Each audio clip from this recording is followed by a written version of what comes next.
시편 119편 113절부터 120절의 말씀입니다. 내가 두 마음 품은 자들을 미워하고 주의 법을 사랑하나이다. 주는 나의 은신처요 방패시라. 내가 주의 말씀을 바라나이다. 너의 행악자들이여 나를 떠날지어다. 나는 내 하나님의 계명들을 지키리로다. 주의 말씀대로 나를 붙들어 살게 하시고 내 소망이 부끄럽지 않게 하소서. 나를 붙드소서. 그리하시면 내가 구원을 얻고 주의 율례들을 항상 주의하리라. 주의 율례들에서 떠나는 자는 주께서 다 멸시하셨으니 그들의 속임수는 허무함입니다. 주께서 세상의 모든 악인들을 찌꺼기같이 버리시니 그러므로 내가 주의 증거들을 사랑하나이다. 내 육체가 주를 두려워함으로 떨며 내가 또 주의 심판을 두려워하나이다. 아멘. 오늘 우리가 함께 은혜를 나누고자 하는 말씀의 제목은 흔들리지 않는 믿음입니다. 우리의 믿음이 흔들리지 않고 주님이 우리를 부르시는 그날까지 곧게 나아갈 수 있는 그런 믿음이 될 수 있기를 바랍니다. 아마 우리가 믿음이 흔들리기를 원하는 사람은 아무도 없을 것입니다. 그런데 우리가 신앙생활을 하다 보면 사실은 흔들릴 때가 있고 어려움을 경험할 때가 있습니다. 때로는 말씀에 시험을 받을 때도 있습니다. 비둘기같이 순결하고 뱀같이 지혜로우라고 하는 말씀을 보면서 잘 이해하고 해석을 해야 되는데, 뱀같이 지혜로우라고 하는 그 말씀은 어떤 어려운 상황이 닥쳐와도 그것을 정말로 믿음을 잃지 않는 범위 내에서 지혜롭게 헤쳐나갈 수 있기를 원해서 하시는 말씀이라고 생각을 합니다. 그런데 이 말씀을 우리가 잘못 적용을 하면 모면하기 위해서, 내 삶을 모면하고 내가 어떤 처해져 있는 인간적인 세상적인 위기를 모면하기 위해서 지혜를 발휘해야 된다, 이렇게 이해할 수 있습니다. 그러니까 좀 미련하게 고지식하게 신앙을 고수하는 것보다는 지혜로워야 된다. 이럴 땐 이렇게 피해가고 이럴 땐 저렇게 피해가야 된다. 그렇게 해석하고 이해하는 경우들도 있을 수 있습니다. 그러다 보면 그 믿음은 흔들릴 수밖에 없고 요동칠 수밖에 없다라고 하는 사실입니다.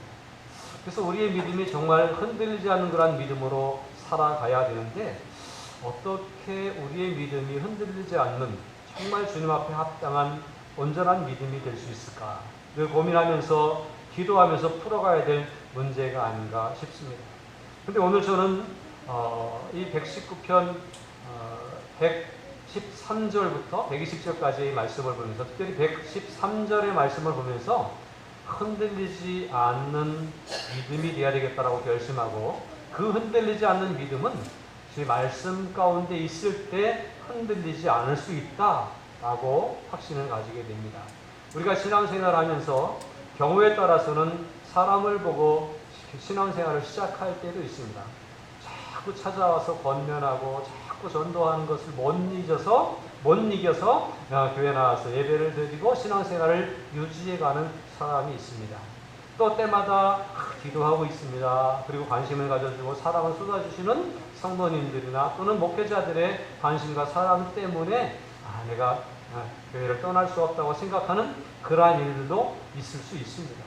그러나 그런 것들을 바라보고 그런 것들 때문에 신앙생활을 유지해 가다가 보면, 물론 이끌어주는 분이, 또 관심을 가져주는 분이 변함없이 계속적으로 이렇게 있어서 끝까지 주님 오시는 그날까지 계속 이끌어주면 좋겠지만, 사람인지라 그러지 않을 때도 있거든요.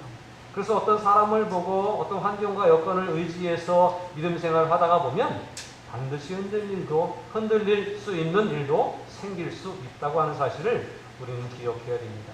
그래서 사람이나 환경이나 여건을 바라보고 믿을 때에는 그 믿음은 흔들릴 수밖에 없지만, 우리의 믿음은 어떠한 상황 가운데서 하나님의 말씀에 초점을 맞추고 그 말씀에 근거해서 믿음 생활을 해나갈 수 있는 그런 우리들이 되어야 됩니다. 그래야만 흔들리지 않을 수 있습니다.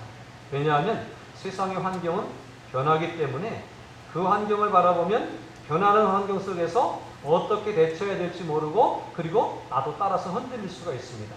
사람의 마음도 변화할 수 있습니다. 전엔 나를 사랑하는 것 같았는데 어떤 땐 나에 대한 사랑이 식어지는 것 같이 느껴질 수도 있습니다. 실제로 식어질 수도 있고요. 그럴 때에 내가 그 사람을 보고 믿었는데 내 믿음이 흔들릴 수도 있습니다.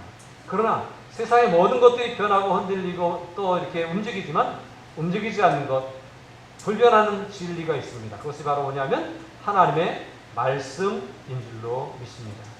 그 말씀을 바라보면서 믿으십시오.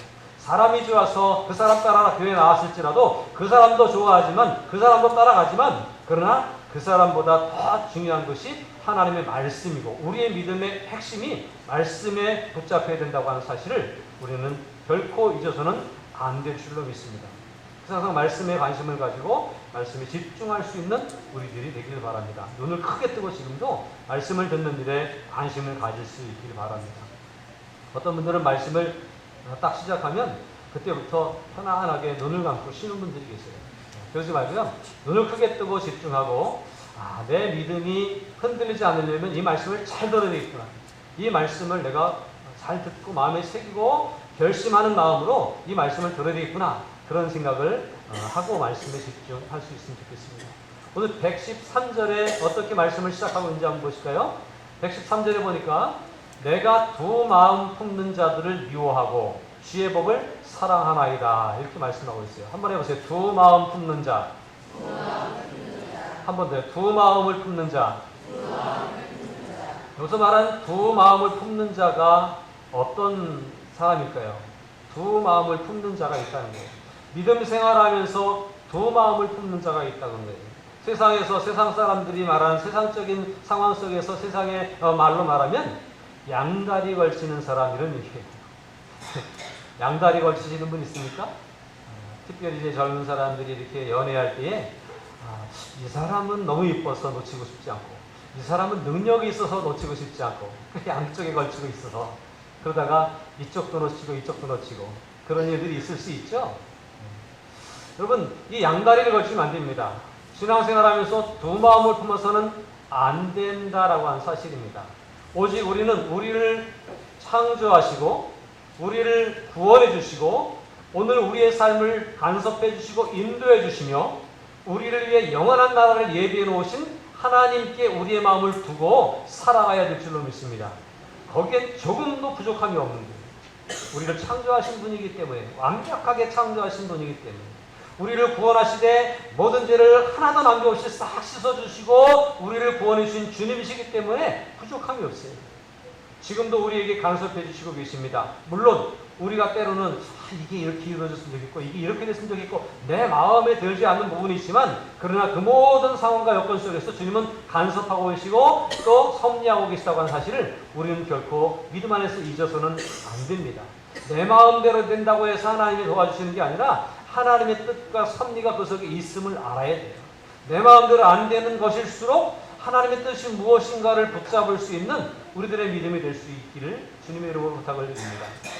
하나님은 우리를 위해서 영원한 나라를 얘기하시되 변하는 나라, 움직이는 나라, 어느 나라는 망하는 그런 나라가 아니라 영원히 불변하시는, 영원히 망하지 않는 하나님의 나라를 우리를 위해서 예비하신 줄로 믿습니다. 그 온전하신 주님을 바라보면서 흔들리지 않는 믿음으로 오직 한 마음으로 주님을 섬길 수 있는 우리들이 되어야 하겠습니다. 그런데요, 세상을 살다 보면 왜 한 마음으로 믿음 생활하지 못하고 두 마음이 생기느냐면요, 주님을 섬기면 돈 많이 벌 수 없을 것 같은 생각이 들 때가 있어요. 믿음 때문에 세상에서의 유익과 쾌락을 포기해야 될 것 같이 느껴질 때가 사실은 있어요. 실제로 포기해야 되기도 하고요.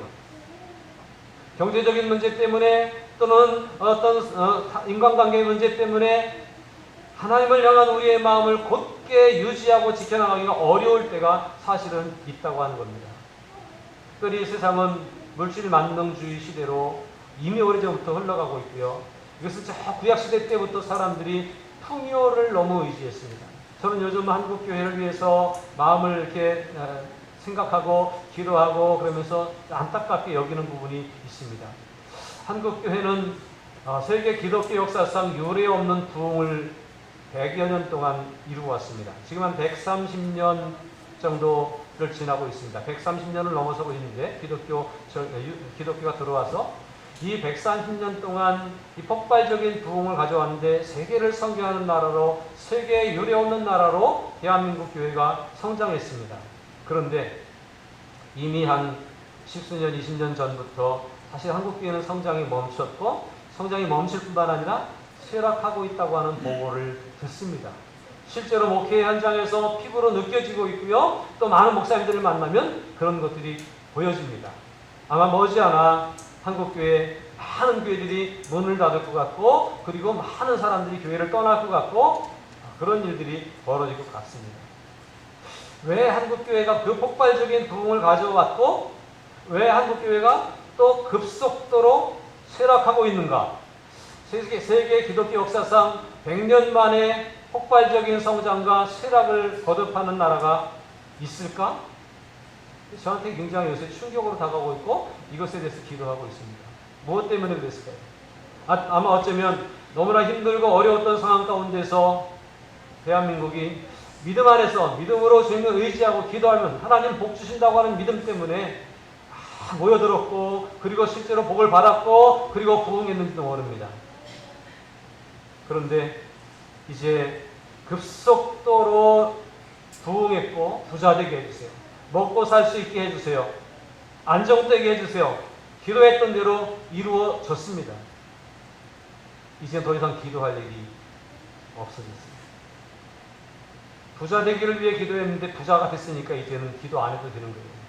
안정된 삶을 위해 기도했는데 안정된 삶을 누리고 있으니까 이제 기도 안 해도 되는 거예요. 그런 가운데서 이제는 목표를, 나름의 신앙적 목표를 달성했기 때문에 이제는 믿음이 식어질 수밖에 없고 쇠락할 수밖에 없지 않나라고 생각합니다. 그러나 사실은 우리가 기도해야 될 것들이 부자 되기 위해서, 안정된 삶을 위해서 기도하는 것이 아니라 하나님 나라를 위해서 기도했어야 됐었습니다.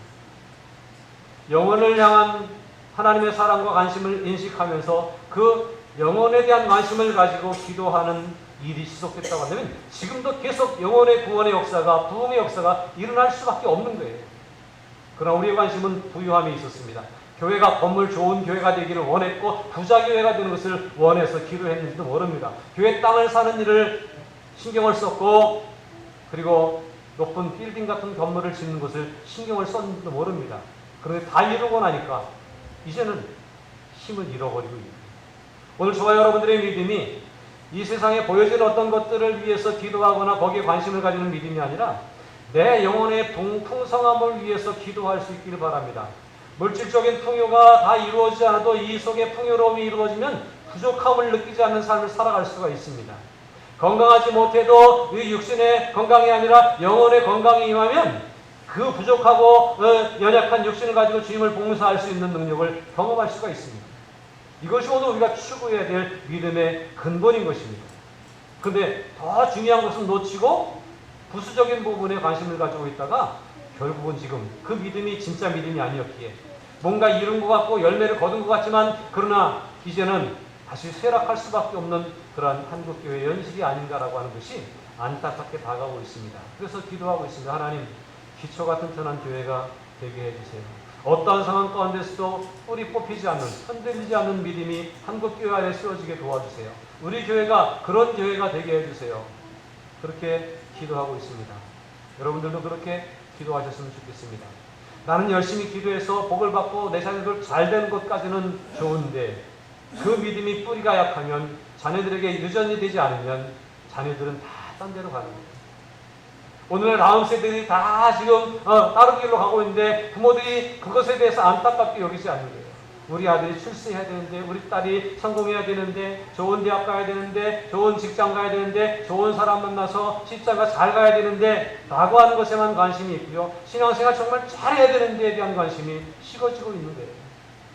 그런 것을 보면서 제 마음 가운데 요즘 생각되는 것은 마치 우리가 지옥으로 흘러가는 다음 세대들을 바라보면서 지옥 가는 길 조심해서 가라 라고 하고 인사하고 있는 것은 아닌가, 그런 생각이 들어집니다.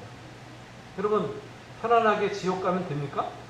조심해서 안전하게 지옥 가면 됩니까? 힘들고 어려워도 천국을 갈 수 있도록 관심을 가지고 기도하는 우리들이 되어야 될 것입니다. 세상의 편안함과 안락함, 부유함과 풍요로움 이런 것들이 우리의 마음을 흔들기 때문에 나는 하나님께 마음을 정하고 믿음 생활하려고 했지만 그 믿음이 하나님께로 향한 것이 아니라 세상의 풍요를 위한 것이 될 때에 무슨 두 마음일 수밖에 없다고 하는 사실이에요. 아하방 시대에 엘리야 하나 남고 다 다른 길로 우상 숭배할 시대가 있었습니다. 열왕기상 18장 21절에 보니까 엘리야가 그 백성들을 아합 왕과 백성들을 다 갈멜살에 모아놓고 이렇게 얘기합니다. 엘리야가 모든 백성에게 가까이 나아가 이르되 너희가 어느 때까지 둘 사이에서 머뭇머뭇하려느냐. 둘 사이는 뭐예요? 여호와가 만일 하나님이면 그를 따르고 바알이 만일 하나님이면 그를 따를지니라. 여호와와 바알 사이에서 머뭇머뭇하고 있다는 거예요. 머릿속으로는 마음속으로는 하나님이 우리 하나님이시라고 고백이 되어집니다. 우리 하나님 백성이라고 입술로 고백을 합니다. 그런데 실제로 삶의 현장에서는 바알을 따르고 있고 실제로 그 시대에는 바알 숭배를 실천했어요. 안식일은 주님 앞으로 그리고 평일날은 바알 앞으로 이것이 이들의 현실이었습니다. 그러니 엘리야가 믿음의 시각으로 바라볼 때 둘 사이에서 오락가고 있는 것이 보여졌습니다. 여호와를 선택하든지 아니면 바알을 선택하든지 분명히 해야 되지 않겠느냐라고 말합니다. 백성들이 이 질문 앞에 마음이 찔렸을까요? 한마디도 대답하지 아니합니다. 두 가지 반응일 것 같아요. 나도 살아야 되잖아요.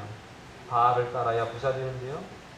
바알을 따라야 성공하는데요. 아무리 선지자가 바알을 선택할래? 하나님을 선택할래? 라고 얘기해도 우리의 현실은 그렇지 않아요 라고 하면서 듣지 않겠다고 하는 표현으로 아무 말도 대답하지 않은 사람들이 있을 거예요. 그러나 어떤 사람들은 생각해보니까 내가 그렇게 살았던 것 같아요. 하나님 백성이라고 말하면서 왜 바알을 따랐냐라고 책망하고 지적하는 엘리야 선지자의 목소리를 듣고 찔려서 또 난 잘했다고 난 아니라고 말할 수 없어서 아무 말도 할 수 없었는지도 모르겠습니다. 우리는 어떻습니까? 하나님 앞에 있습니까? 바알 앞에 있습니까? 우리에게도 두 마음이 있어서 양다리 걸치고 있는 것은 아닙니까? 야고보서 1장 5절에서 8절을 한번 보시겠습니다. 한번 같이 읽으실까요? 너희 중에 시작. 너희 중에 누구든지 지혜가 부족하거든 모든 사람에게 후히 주시고 꾸짖지 아니하시는 하나님께 구하라. 그리하면 주시리라. 오직 믿음으로 구하고 조금도 의심하지 말라. 의심하는 자는 마치 바람에 밀려 요동하는 바닷물결 같으니 이런 사람은 무엇이든지 주께 얻기를 생각하지 말라. 두 마음을 품어 모든 일에 정함이 없는 자로다. 야고보서는 우리에게 하나님께 믿고 믿음으로 기도하라고 말씀합니다. 그런데 믿음으로 기도하는 게 의심하지 말고 믿음으로 기도하라고 하는 거예요. 믿음이 있어서 기도는 하지만 그 기도하는 우리의 믿음은 부족한. 그래서 이것도 역시 야고보는 두 마음을 품어 모든 일에 정함이 없는 자라고 이렇게 표현하면서 두 마음을 얘기하고 있습니다. 기도는 하긴 해야 되는데 기도하면 이루어질까? 이런 생각을 하면 안 된다는 얘기예요. 우리 하나님은 좋으신 하나님인 줄로 믿습니다. 우리가 자식에게 좋은 것을 줄 아는 것처럼 하나님은 우리가 악한 자라도 자식에게 좋은 것을 주고 싶어하는 마음이 있는 것이 부모의 마음인데 하늘에 계신 우리의 아버지 되시는 분은 우리에게 정말 좋은 것을 주시고자 준비하고 얘기하고 계신 분인 줄로 믿습니다. 우리가 하나님께 구하면 좋은 것을 주실 하나님이심을 믿고 믿음으로 구하라고 믿음으로 정말 주님을 바라보고 그 믿음으로 하나님을 섬기고 기도하라고 그렇게 가르쳐 주고 있습니다. 믿음도 있고 의심도 있는 두 마음이 아니라 오직 주님을 믿는 확실한 믿음으로 주 앞에 설 수 있는 한 마음을 품는 흔들리지 않는 믿음으로 살아갈 수 있는 저와 여러분들이 되어야 되겠습니다. 다시 113절을 보면 내가 두 마음을 품는 자들을 미워한다라고 표현하면서 왜 두 마음을 품을 수밖에 없었을까? 아마 시인은 그것을 알았던 것 같아요. 세상에 많은 사람들이 두 마음을 품고 있는데 이 시인은 난 두 마음을 품는 사람을 싫어한다. 난 두 마음을 품지 않겠다. 라고 하면서 뭐라고 합니까? 주의 법을 사랑하나이다. 라고 말씀합니다. 두 마음을 품지 않을 수 있는 유일한 비결은 하나님의 말씀에 집중하고 하나님 말씀대로 살아가려고 다짐하고 작정하는 일입니다. 여러분, 하나님의 말씀을 바라볼 때, 하나님 말씀을 붙잡고 설 때 우리의 두 마음이 해결될 수 있는 줄로 믿습니다. 114절에서는 주는 나의 은신처요 방패시라고 말합니다. 세상의 사람들이 쫓아가는 곳에 가야 풍요를 누릴 것 같고 거기 가야 편안할 것 같고 거기 가야 행복할 것 같이 느껴지지만, 그러나 시인은 주님만이 나의 은신처가 되고 나를 보호해 주시는 방패가 되실 수 있다고 믿음으로 고백합니다. 이것이 어디 들어있어요? 하나님 말씀 가운데 그렇게 기록이 되어져 있기 때문에 확신할 수 있었습니다. 그래서 내가 주의 말씀을 바랍니다. 내가 주님 말씀을 기대합니다. 주의 말씀이 이렇게 쓰여야 되는데 이 말씀대로 되어질 줄을 내가 믿습니다라고 그렇게 고백할 수가 있다고 하는 사실이에요. 그리고 하나님의 말씀은 책에 있는 글이 아니라 살아계신 하나님의 살아있는 말씀인 줄로 믿습니다. 글씨가 움직인다고 하는 의미가 아니에요. 쓰여져 있는 대로 되어지는 역사를 우리에게 보여주신다고 하는 말씀이에요. 그리고 하나님 말씀을 보고 그 말씀대로 행하면 안 될 것 같은데 말씀대로 행하면 되어지는 거예요. 말씀을 보면서 의심이 생겨서 이건 안 될 거야 그러면 안 되죠. 그러나 말씀을 보면서 안 될 것 같은 마음이 들지만 말씀이 있으니까, 하나님은 거짓이 없으신 분이니까 말씀대로 순종하며 나아가면, 안 될 것 같은 마음이 들지만 그러나 말씀대로 순종하고 나아가면 그 말씀대로 되어진 것들을 목격할 수 있을 줄로 믿습니다. 하나님 말씀이 우리의 믿음을 붙잡아주는 유일한 도구라고 하는 사실을 우리는 기억해야 됩니다. 115절입니다. 너희 행악자들이여 나를 떠날지어다라고 말합니다. 말씀을 쫓지 않는 사람들을 가리켜 행악자들이라고 그렇게 말하고 있습니다. 여러분, 말씀을 보면서도 말씀을 들으면서도 따라가지 않으면 그는 그냥 믿음이 작은 자가 아니라 하나님 앞에서는 행악자입니다. 우리의 마음 가운데에서도 그런 마음들이 순간순간 찾아올 수 있어요. 하나님, 오늘만 제가 딴 길로 갔다 올게요. 하나님, 이번만 좀 눈 감아주세요. 그럴 때가 있습니까? 없습니까? 그런데 그 순간 하나님은 우리를 행악자로 여기신다는 거예요. 그런 마음이 우리에게 찾아올 때에 우리가 어떻게 됩니까? 과감하게 나를 떠나라고 선포할 수 있기를 주님의 이름으로 축복합니다. 나는 잘해야 되는 것을 알고 있어요. 그런데 오늘 이 현실 속에서는 내가 하나님을 잘 섬기면 세상적인 손해가 분명히 보여져요. 그럴 때 어떻게 해야 돼요? 주님 잠깐만요. 그리고 여기 계세요. 갔다 올게요. 그리고 갔다 와야 될까요? 그럴지라도 하나님 말씀 앞에 서서 말씀대로 순종할 수 있는 믿음이 정직한 믿음이고 순수한 믿음이고 하나님을 기쁘시게 할 수 있는 그런 믿음인 줄로 믿습니다. 그런 유혹이 올 때에 선언하고 선포하면서 물리칠 수 있는, 그리고 다시 한번 말씀 앞에서 결단할 수 있는 그런 우리들이 되어야 될 것입니다. 나는 내 하나님의 계명들을 지키겠노라고 다짐하고 결심하면서 그 길로 가야 되는 것입니다. 그리고 16절에 보세요. 말씀대로 결단하려고 한 우리들에게 하나님의 만져주심이, 하나님의 붙잡아주심이 있어야 되는 거죠. 주의 말씀대로 나를 붙들어 살게 하시고 내 소망이 부끄럽지 않게 하옵소서. 주의 말씀대로 나를 붙들어 달라고 하는 거예요. 내가 자꾸 말씀을 묵상하고 내가 말씀을 가까이 하고 내가 말씀대로 하려고 결단하고 작정할 때 그 말씀이, 나는 부족해서 흔들리는데 그 말씀이 나를 붙잡아주고 말씀이 자꾸 생각나고 말씀이 내 심장을 찔러서 내가 벗어나지 않도록 하는 역사가 일어나야 되지 않겠습니까?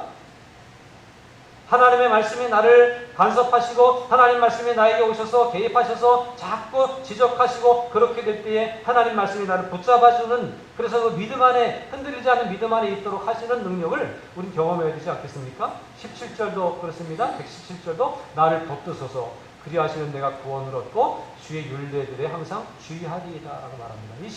116절, 117절에 하나님 나를 붙잡아주세요. 무엇으로? 말씀으로. 오늘 저와 여러분들의 삶이 하나님의 말씀으로 붙잡히는 삶이 될 수 있기를 바랍니다. 그것을 마치 어떤 굴레로 생각하지 마십시오. 신앙생활하면서 말씀에 순종하는 것이 내 어떤 자유로운 삶을 방해받는 것으로 느끼지 마십시오. 하나님은 우리에게 자유롭게 다닐 수 있는 그 자유의지를 주셨지만 그 자유롭게가 어디까지예요? 하나님 말씀의 범주 안에서인 것이에요. 내게 주신 자유함을 가지고 선악과를 막 따먹으면 안 되는 거예요. 다른 건 다 따먹어도 돼요. 선악과를 따먹으면 안 되는 거예요. 그런데 그 잘못된 자유의지를 가지고 안 해야 될 것까지, 말씀 밖에 있는 것까지 행하는 삶을 살아감으로 하나님에게서부터 멀어지고 결국은 행악자가 되고 결국은 소멸하는 자가 될 수도 있다고 하는 사실입니다. 말씀이 나를 붙잡아 줄 수 있도록 해야 됩니다. 그러면 어떻게 해야 되죠? 우리가 생활하는 모든 상황 가운데서 머릿속에서 세상적인 계산만 되어지는 것이 아니라 하나님의 말씀이 그때그때마다 떠올라야 될 줄로 믿습니다. 여러분, 교회에 와서 예배 드릴 때만 하나님 말씀이 들려지고 떠오르는 것이 아니라 우리가 바쁘게 어디를 가면서도 하나님의 말씀이 떠오를 수 있어요. 막 분주하게 움직이면서도 하나님 말씀이 생각나게 되어져야 되는 거예요. 그래야 우리가 범죄하지 않는 거예요. 베드로가 주님 앞에 결심합니다. 다 나를 버리고 떠날지라도 나는 주님을 부인하지 않겠습니다. 그런데 부인할 수밖에 없는 현장에 보시게 됐을 때에 그는 부인하고 맙니다. 그런데 놀라운 것은요, 조금 있다가 닭이 우는데요, 닭 우는 소리를 들었을 때에 뭐가 생각났어요? 내가 오늘 저녁에 나를 3번 부인할 걸 말씀하셨던 그 말씀이 떠올랐어요. 그래서 그는 돌이킬 수가 있었습니다. 그 말씀이 너도 그와 함께 있었지, 당신도 그와 함께 있는 걸 내가 봤는데 라고 말할 그때에 그 말씀이 떠올랐다면 부인하지 않았을 수도 있을 거예요. 근데 그때는 말씀이 떠오르지 않았어요. 다행스럽게 닭울음소리에 말씀이 떠오르는 것이 참 다행이긴 합니다만, 여러분, 그 전에 말씀이 떠오를 수 있도록 늘 말씀과 함께하는 삶이 저와 여러분들의 삶 가운데 있기를 바랍니다. 그리스도인으로 살면서 욕먹는 일이 뭐예요? 말씀대로 살지 않기 때문에 욕먹는 거 아닙니까? 교회가 지탄받는 일이 뭐예요? 말씀대로 그 교회가 운영되지 않기 때문에 지탄받는 거 아닙니까? 왜 많은 목회자들이 매스컴에 나와서 그 비난의 화살을 받고 있습니까? 말씀대로 살아내지 못하기 때문에 아닙니까? 왜 그렇게 못 사는 거예요? 세상 욕심이 확 밀려왔는데 말씀이 그때 생각이 안 나는 거예요.